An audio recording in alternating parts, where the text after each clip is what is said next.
All right, so good job on the last module. So let's keep going with some of the JavaScript syntax stuff here.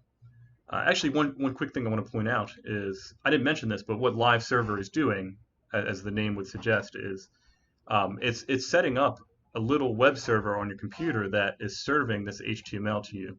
That's why it has this weird URL here, 127.0.0.1:5500. 127.0.0.1, that's just your machine locally. And so when I go to that address at the port 5500 and I then run this file test.html, it's going to run all the code that I have here. Okay. And it's set up nicely so that if I change this to 12 and it hits save, it'll automatically rerun the code here. So that's really nice when you're developing. This is actually a big improvement over what we were doing last year. Last year, students had to manually refresh, and sometimes the web page would store a cache, so they wouldn't necessarily have the most recent version. It was really awful. So sometimes students weren't sure if they still had a bug or if their web page wasn't refreshed. Anyway, so I'm glad that this is better this year. They still had fun, okay? It was just a little harder. Okay, so let's move on now to arrays. So I'm actually just going to muck around in the console again for a second before I go back. This is always a nice way to check your knowledge. Just bring up the console, start coding. So let me say let array equals, let's pick some cool numbers. I don't know, 13, 42, 0, 9, 8. Okay, fine. So that's an array. Okay, so that's the syntax. I mean, it's not altogether that different from what you would see in Java, except you're not using the curly braces when you declare it. You're actually using the square braces. Fine. Okay, this is a little bit confusing, but it's just saying nothing happened after that. The array is actually there. So if I type ARR, I can see actually it's going to autocomplete for me. That's in memory. And just like in Java and C++, the first element in the array is accessed with index 0. And that's what any sane language would do. The only language I've ever used that doesn't do that is MATLAB, and it's a horrible language. Okay, so JavaScript, here we are. So index 0, and again, it's giving us the preview. That's going to be 13, fine. Index 3, there is going to give us 9, right? 0, 1, 2, 3, cool. All right. Another thing that's nice about this, though, is actually I can say arr.push. Let's pick another number, 476.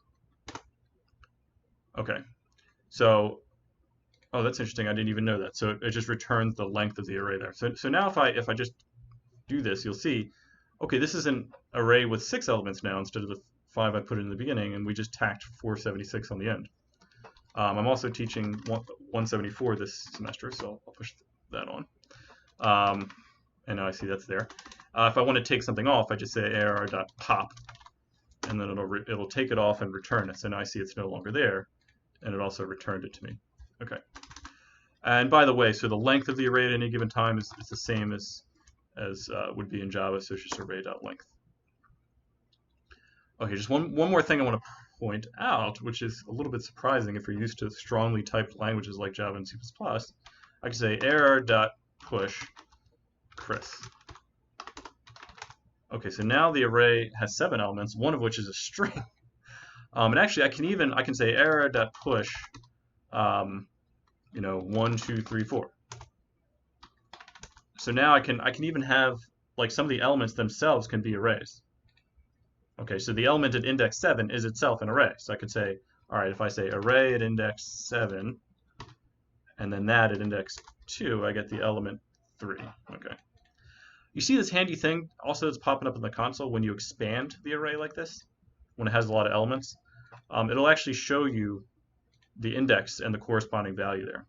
And it's hierarchical, so you can keep going if there are arrays within arrays. So that's cool. I actually really like that. It's a very flexible array. So you don't necessarily always want to have the same types in the array. It just depends. We usually will in this class, but I just wanted to point that out. Okay, but now let's go back to the actual sort of predefined script here and write some more examples. So let's say we want to make a function that computes the mean of an array. So I'll keep the one there we did before. I don't want to erase our hard work, but let me make a new function. I'll say function get mean array. Remember, I like to make my documentation up front. So here's what I want this function to do. So actually, by the way, these I think in JavaScript these are called lists, not arrays. To me, that's like the same difference. Okay. But anyway, so what it is, this is the array of numeric values.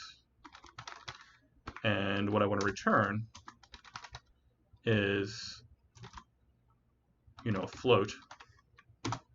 It's going to be that behind the scenes, I guess. Unless they're all ints and the average happens to be an int, then it won't be. So this will be the result of averaging elements in the array. Okay, cool. So that's what I want to do. Okay, so let's see how we do that. Well, I'm going to need a variable to keep track. So the mean is just the sum of all the elements in the array divided by the number of elements in the array. So let me compute the sum first. I'll say let sum equals, well, I'll call it the mean up front. Let mean is equal to 0.0. Okay. So now, actually, for loops, while loops, and do while loops have the exact same syntax in JavaScript as they do in Java and C++. So say for let I equals 0, I is less than the array.length, I plus plus. Okay, so this will loop through all the elements in the array.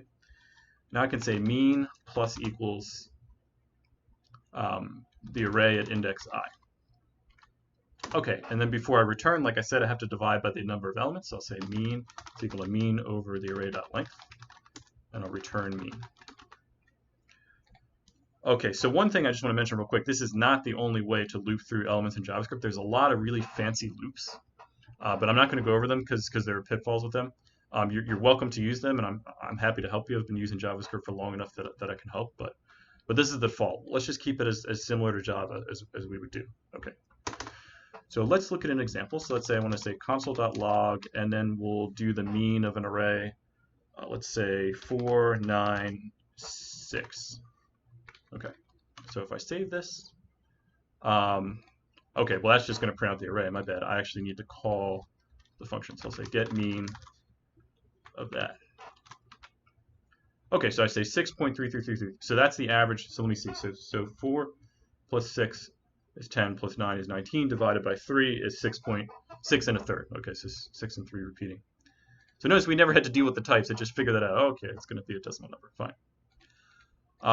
There's one little issue with this particular example. It's just what happens if I pass an empty array. Let's see.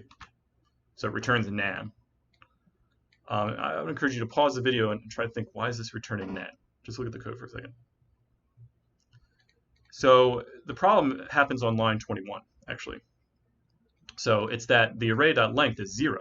So we're dividing 0 by 0, and that's not a number. That's undefined. Okay. So let me drill into that a little more. And well, yeah, let me just look at another example. So if I say let's take the average of 1 and 3. There's a really nifty thing you can do. So of course I could do console.log, so I could print out, the running sum as I go along. Actually, let me add a few more to show that. So I could say console.log. So after I add something, I'll say console.log. Okay, so now it's going to print out. So I have this array. It's got 1, 3, 7, and 8. So the first time I go through, it's got 1. Next time I go through, I've added 3. Next time I go through, I've added 7. Okay.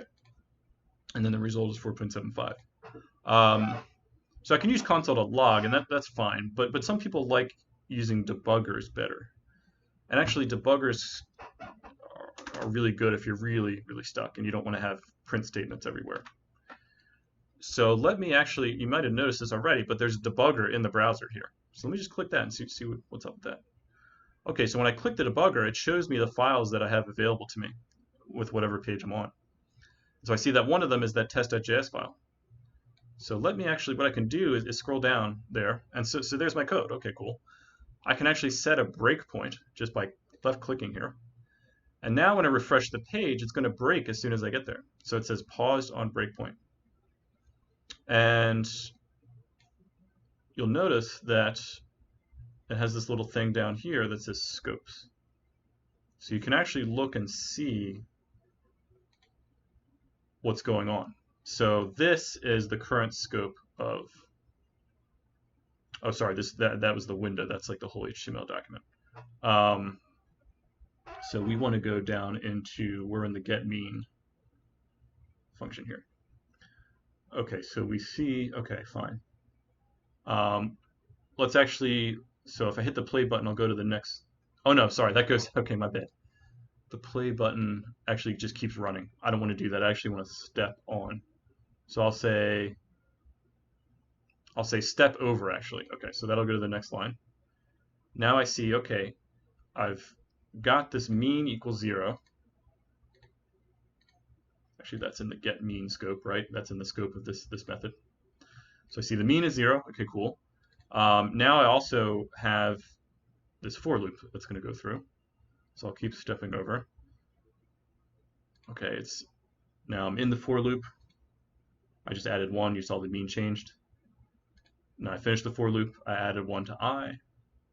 I'm in the for loop again. Okay, so I just wanted to show you that this is a tool you have available to you.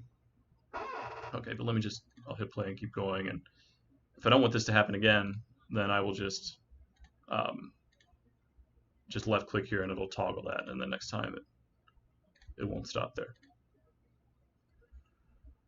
Okay, let me just do one more quick example. Just if you feel like you're comfortable with this, you can skip the rest of this video, and there will be an exercise. But let me just do one more example. Let's say that I want to print out an array formatted a special way. So by default, if I print an array in the console, as you saw, it prints it out. You know, I think with these square braces, I always forget, but let me see. So I'll say let array is equal to that, and I'll say get mean of that array, fine. But before I get the mean, let me just print it out. Okay. So it prints it out like this. And actually, the cool thing about printing out an array this way is you can expand it like we should.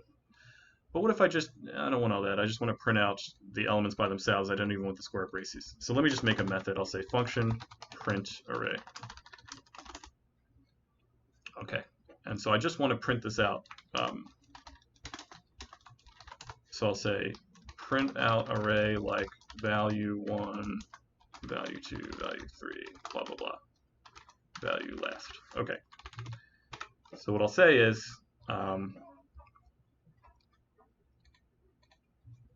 actually, I don't want to print it out. I'm sorry. I want to have this return a string. So I'll say array to string. Okay. So I'll say let s equals the empty string. So we'll start with the empty string, and then we'll start to add stuff from the array. Okay. So this is the input array. So input array, and then we want to return our string, which is string representation of the array. So I'll say, okay, fine. So I'll say for let I equals 0, I is less than array.length, I plus plus. And then I'll say s plus equals, and we'll say the array at index I, and then we'll add a comma and a space after each one. And then we'll return s. Now we're not quite done. I want to start with this and see what it looks like. So now I don't even care about the mean anymore. Let me just comment that out. Let me just see what happens when I print this string. So we'll console.log array to string array. Okay, so I got 1, 3, 7, 8, and of course I have this trailing comma here because I said put a comma after every one. That's not so nice. So let me just say I'm only going to put the comma. I'm only going to add the comma onto the string if the index is less than the array.length minus 1. So I'll say s plus equals that comma and space. Okay, so now we're looking good. So that's your little toString function for an array. Okay, so now I'm going to have you just do a little exercise on reversing the elements in an array.